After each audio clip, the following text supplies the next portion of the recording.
Ngiyababingelela bonke abantu baNkulunkulu egameni likaJesu. Lo enimzwayo uSizwe wakaNtuli. Ngizodlulisa la izwi kaBaba uNkulunkulu. Encwadini yaMatthew 28:19 izwi lithi, hambani nenze izizwe zonke abafundi, babhabhadise egameni likayise elendodana nelikamoya oyingcwele, libafundise ugcina konke enginiyale ngakho. Bekani nani kuyoze bese kuphelele kwezwe. Lo umyalo kaNkulunkulu ukuthi kube khona abantu abazodlulisa izwi likaNkulunkulu. Isizathu ingoba uJesu ufuna abafundi bakhe bande, ngoba abantu babhubha ngenxa yokuswela ulwazi.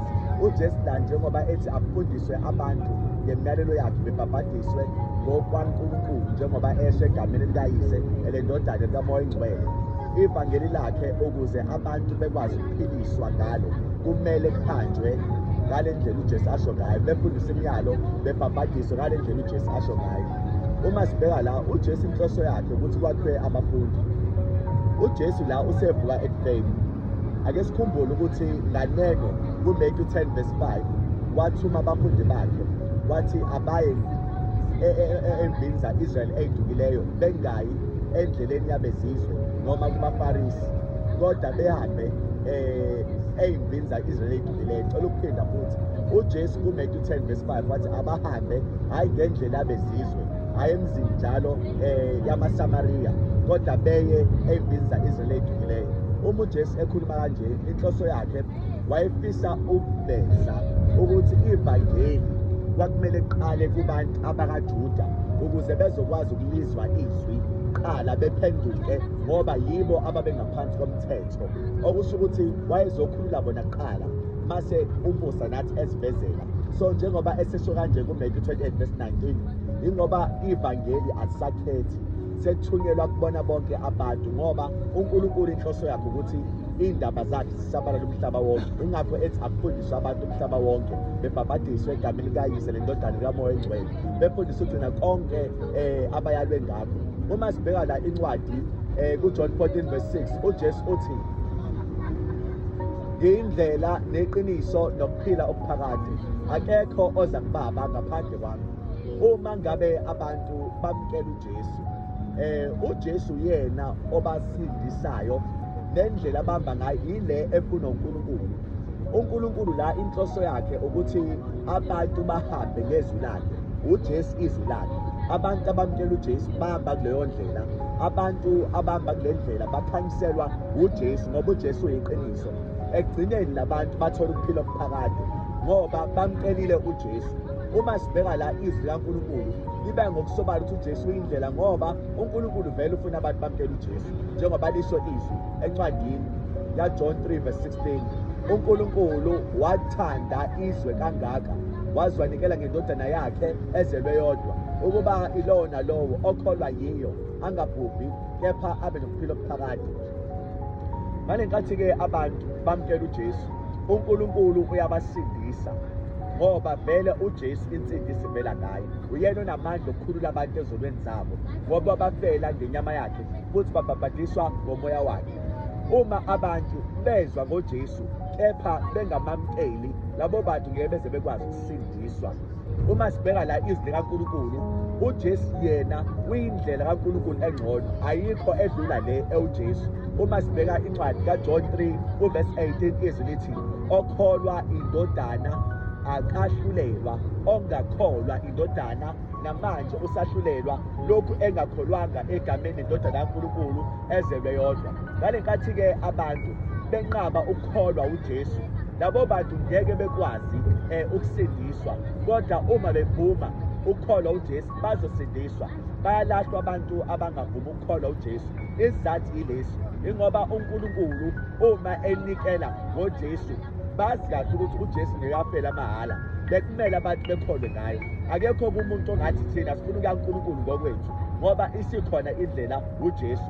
Ingakho nencwadi yaJohn 3:35-36 izwi lithi, uyise uyayithanda indodana, wanikela konke esandleni sayo. Okholwa indodana usedlulile ekufeni wangena ekuphileni okuphakade, kepha ongakholwa indodana akayi kubona ukuphila, kepha intukuthelo kaNkulunkulu yehliselwa phezu kwakhe. That is why uJohn umbhabhadisa ekhuluma kanje, ingoba bakhona abantu abamamkela uJesu abavumayo.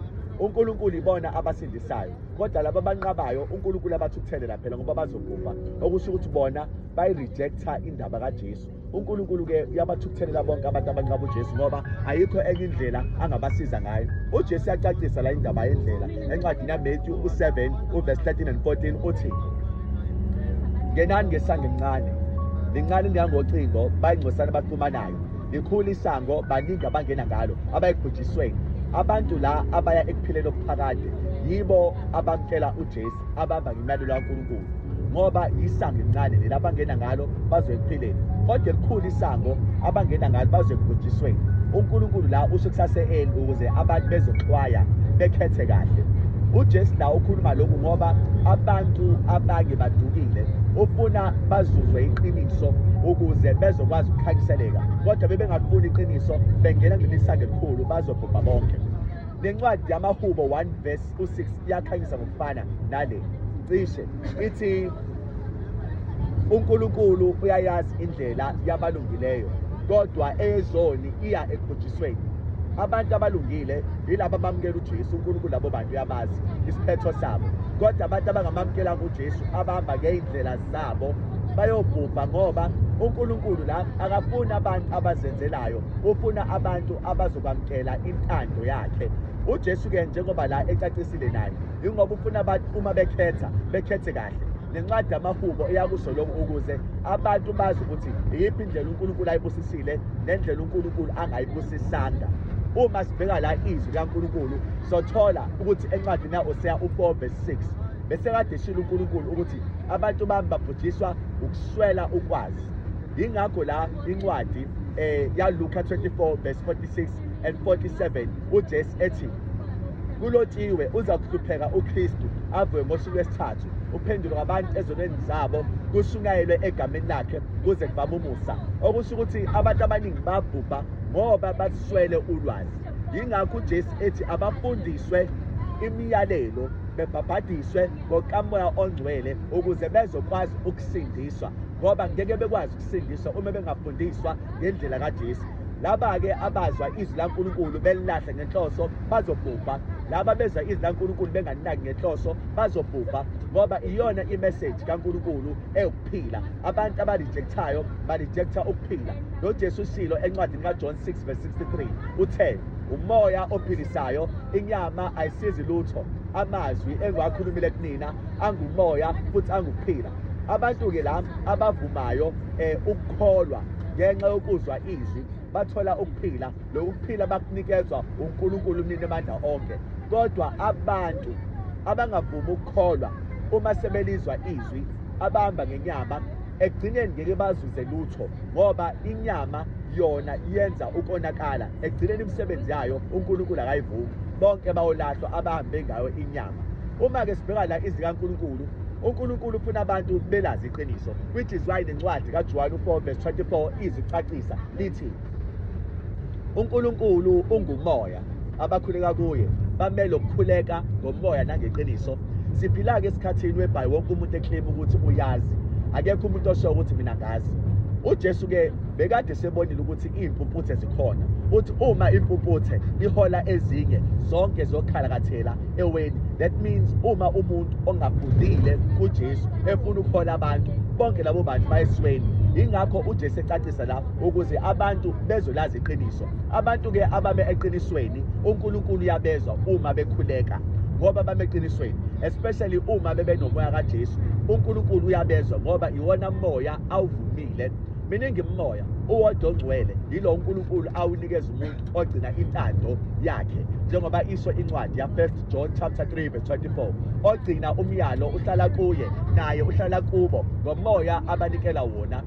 Ngamanye amazwi, abantu abagcina intando kaNkulunkulu kunomoya uNkulunkulu awehlisela kubona. Lo moya okaNkulunkulu akuwona owakuleli izwe, uNkulunkulu abanikeza wona ngoba nabo bahlele entandweni. Userva as uNkulunkulu uqobo lwakhe ngoba uwumuntu ophelele ongcwele, okusho ukuthi ngale nkathi ekucebisa, ekwakha, ekufundisa, eqinisa, ekuvikela, ekuprovide, wenza izinto wena obongakwazi ukuzenza uwedwa, ukuze kugcwaliseke ukuthi wena umntwana wakhe uhleli kuye nawe uhleli kuwe. uma sibheka-ke la uNkulunkulu inhloso yakhe ufuna siwuthole lo moya, kodwa umuntu akawutholi noma kanjani, uthola uma egcina intando kaNkulunkulu.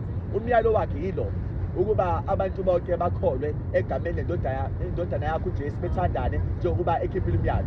1 John chapter 3 verse 23. Ngale nkathi abantu bekholwa uJesu bethandana bagcina intando kaNkulunkulu. uNkulunkulu usho kusase-eli ngoba abanye baphakamisa abanye, kanti uNkulunkulu laba abanye akabagcobanga. Umuntu amgcobile uyena uJesu ukuthi abe uyinkosi phezu kwabo bonke.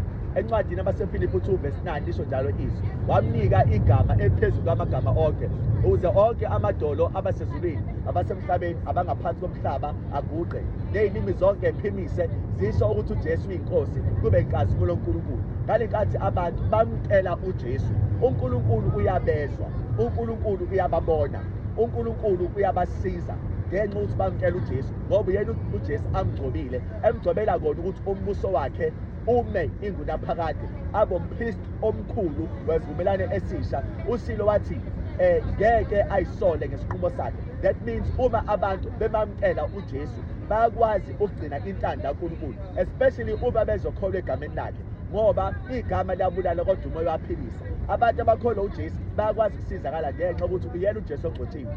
Uma kodwa abantu bekukholwa uJesu bekholwa amanye amagama, labo bantu bazofa uNkulunkulu, ngoba uJesu yena umuntu abafelile abantu bafundiswa ngomoya wakhe.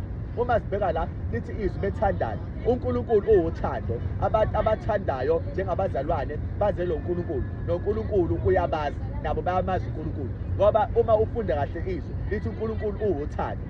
Uma-ke sibheka la uPawula uthi noma unganikela ngomzimba wakho wabe izipho zonke, kodwa uma lungekho uthando kufanele ukuthi leyo nto awuyenzanga. That means uthando lubalulekile.